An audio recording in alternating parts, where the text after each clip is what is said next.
My name is Anna, my daughter Juana has Classical Homocystinuria, and we are from Uruguay. Juana is 11 years old and was diagnosed at age 6 due to a variety of symptoms, extreme myopia and movement in her lenses being the most noticeable. Other symptoms Juana has developed throughout her life are behavioral issues, learning difficulties, bone issues in her feet, legs, and chest, and heart disease, all of them because of HCU. Each of these symptoms has affected Juana in different ways, but some of them have made her life a lot harder than it should be for any child. Because of her eye problems, Juana has been using contact lenses since age 5 to be able to achieve only 70% vision. It was a necessary solution for her to be able to have a chance to attend school and learn to write and read, which at some point wasn't a given. Apart from that, the fragile structure of her eye is at high risk of lens detachment, which would need a major surgery that we have no assurance would work or would cause her to lose her eyesight completely. To avoid as many risks as possible, Juana cannot participate in any sports or activities that can cause direct or indirect impact to her eyes. Juana has not been allowed to run, jump, play with the ball, or dive in a pool since she was 5. So most days she sits through PE classes watching the other kids play. Instead, she has to go to weekly appointments of physical therapy because of her arched feet, knocked knees, and posture to prevent it getting worse and manage the pain in her feet and legs.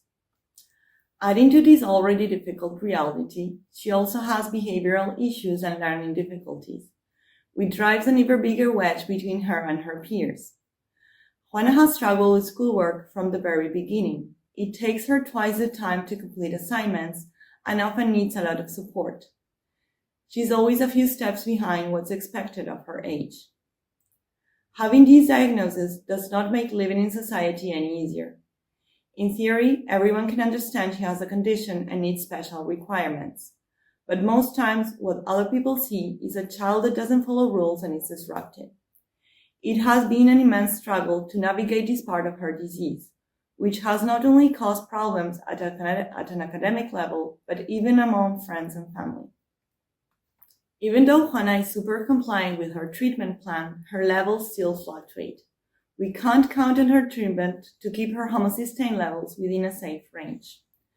As a result, she has frequently experienced regular fatigue, difficulty concentrating, irritability, and has gotten ill frequently. We've gotten to a point where I can tell her homocysteine levels are not what they should be. I can see changes in her behavior, but it's not realistic to get her tested every time, considering the results would take time to come back to us, and the fact that she would have to stop her regular routine for yet another medical procedure. Other children get ice cream and visit museums. Juana gets blood work done and visits her doctors and dietitians. Even on her best days, we are always reminded that she suffers from a rare disease, and as such, she is greatly different from the rest. Juana is extremely sociable and cheerful, but because of the impact homocystinuria has had on her, she relies on me almost completely for everyday care. And the fact that she cannot achieve the same level of independence as another 11-year-old has taken a great toll on her family. First thing in the morning, I put in her contact lenses because she can't see well enough to do it on her own. So much of her time and energy is spent on making sure that Juana's homocysteine levels are within a safe range, and as a result, I feel I'm missing out on being her mom. Even though I am well aware that many of Juana's symptoms are because of her late diagnosis, it is important to clarify that with our current treatment, there is no guarantee that homocysteine levels won't ever go up, putting her at risk to develop any number of health issues. Because of this, I worry about her future, about what level of independence she will be able to reach, and if she will be able to work and maintain a job. I also worry and wonder if she will be able to form healthy relationships where people respect and listen to her regardless of her struggles. Being an extremely positive girl, what hurts Juana the most is not her dietary restrictions, drinking foul-smelling formula, or having to see doctors more often than any other person.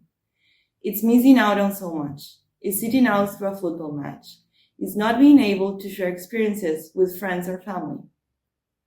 As her mom, my heart breaks for her struggles, the ones she's had and the ones to come.